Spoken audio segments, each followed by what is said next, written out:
Hello everyone, it's Iris here. Today I like to talk about imprinted program as a child affecting the adulthood. So number one is judging children by the way they look, and number two, making fun of LGBTQ children and young people. This is number three, comparing children with other children. So put your hand up if you've been compared to. Yay! I would say everybody. So you've been compared to you've been compared with your siblings, your sisters, your brothers. You've been compared to your best friend or cousins. So it's especially in Asian culture.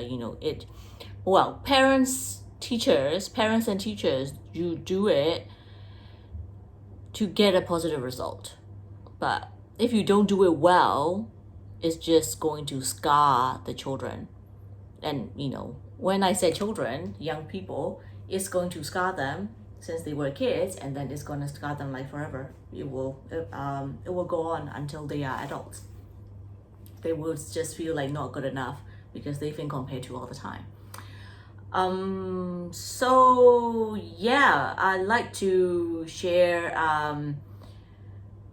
my personal story. Well, not my story, my students' stories, right? So I'm not sure you've heard of positive reinforcement. So positive reinforcement is instead of saying things like, how can you be so stupid?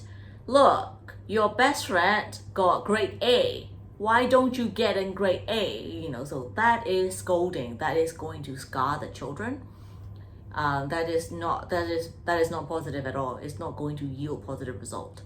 So if you do that, you will get negative results. The kids are going to hate themselves. The kids are going to feel not enough, and then the kids are going to hate the other kids who they've been compared to.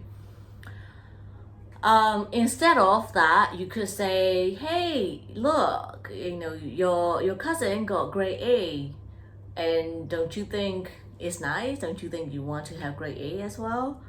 In a nice casual way. Because children are very competitive. If you've been with children, you will know that. So what I normally do with my kids is that if I put them in three groups, for example, like group A, group B, and group C. So if group A is working together, or if group A is doing things very well together, I would say, oh, look at group A. Group A is doing so well together. And then the rest of them, they start working together very well. And then same thing if a kid, and normally a naughty child, a naughty kid who doesn't really listen, or who doesn't really do the lessons very well. So instead of just calling him or her naughty all the time, sometimes when they do nice things, or when they say correct answer, and I'll go, hey, look at that. Oh, she is so smart today, or she is working very hard, right? So that is called positive reinforcement. And then when you do that, children like to do well because they want to be praised. You don't even need to give them presents or anything. It works.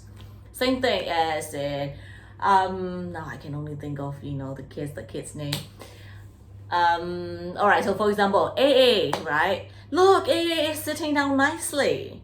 And then you will see all the kids where they are going to be sitting straight because they want to be. And then so that's also good for AA.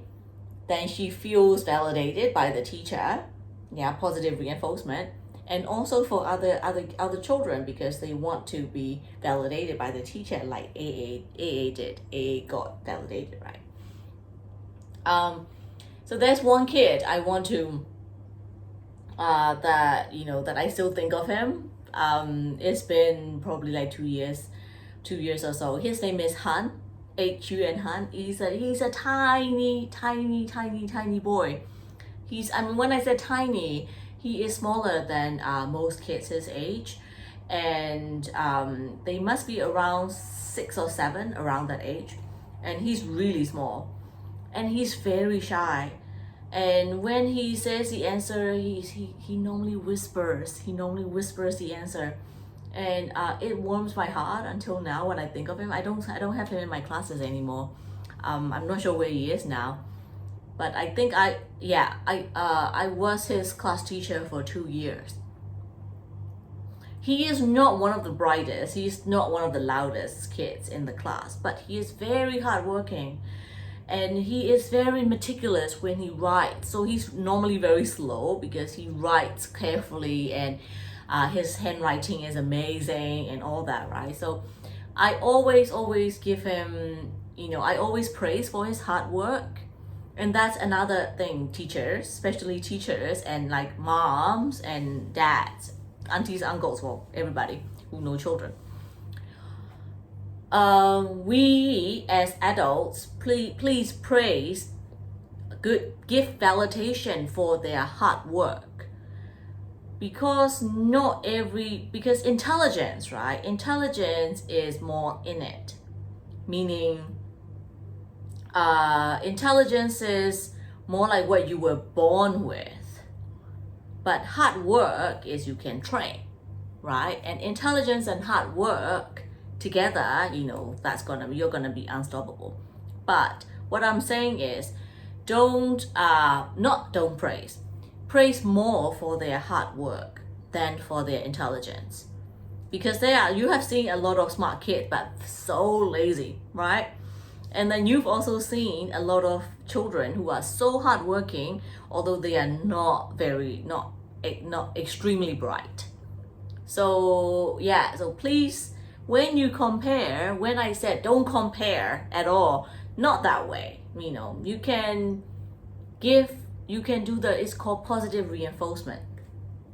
So say nice things about their hard work, say something about their hard work, and also you can say positive reinforcement comparing with someone else, a kid with good behaviors or good attitudes, right?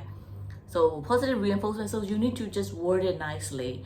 Don't say hurtful things. Don't say hurtful things like you are useless, you will never be good for anything, you are not even good enough, to earn dinner, for example. I've heard parents saying such very, very hurtful things to children. Think about it. Think about it when you were young, when those things, did it affect you? So if it did in a negative way, so just please don't repeat, okay? Don't repeat to any children that you know of.